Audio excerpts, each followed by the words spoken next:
সব সময় একটি অসহিষ্ণুতার ভিতরে ভুগছে, সব সময় একটি আতঙ্কে আছে। কারণ তারা জানে যে তারা যে কাজ করেছে, যেভাবে সংসদ তৈরি করেছে, যে কোনো সময় এই সংসদ ভেঙে যাবে। আজ তাই তো আমরা দেখেছি 27 তারিখে কালো পতাকা মিছিলের যে কর্মসূচি ছিল বিএনপি সহ সমমনা দলের, সেই কর্মসূচি দেখার পরে তাৎক্ষণিকভাবে মানুষের যে সম্পৃক্ততা, তারপরেই তারা 30 তারিখে একটি কালো পতাকা মিছিল করতে দেয়নি।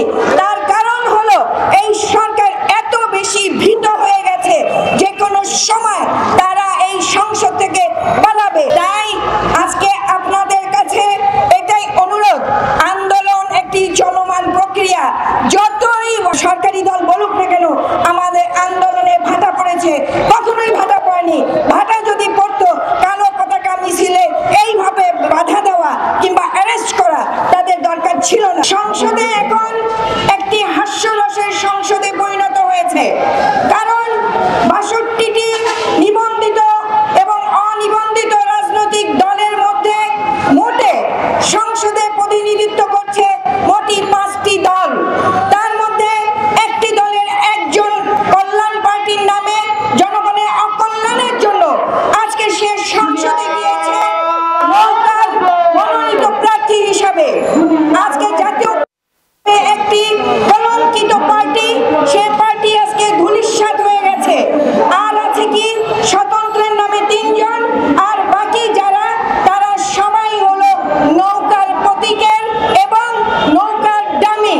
তার প্রমাণ আপনারা জানেন, গতকাল আমরা দেখেছি সংসদে যে 50 জন নারী সংসদ সদস্য মনোনীত হওয়ার কথা, এখানে আজকে ডামি প্রার্থীরা তাদের অপিনিয়ন দিয়ে দিয়েছে যে নৌকা থেকেই যেন এই 48 জন নারী সংসদ সদস্য নেওয়া হয়।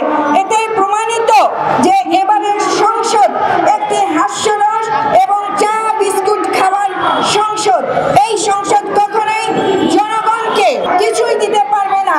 তাই আমাদের আন্দোলন জনগণের জন্য, আজকের স্বাধীনতার সার্বভৌমত্বের উপরে কালো মেঘ, এই কালো মেঘকে সরানোর জন্য আমাদের আন্দোলন চলছে, চলবে ইনশাল্লাহ। আমরা রাজপথেই এই স্বাধীনতাকে রক্ষা করব, জনগণ অধিকারকে ফিরিয়ে দেব। সত্য, বস্তুনিষ্ঠ ও নিরপেক্ষ দৈনিক জনবাণী।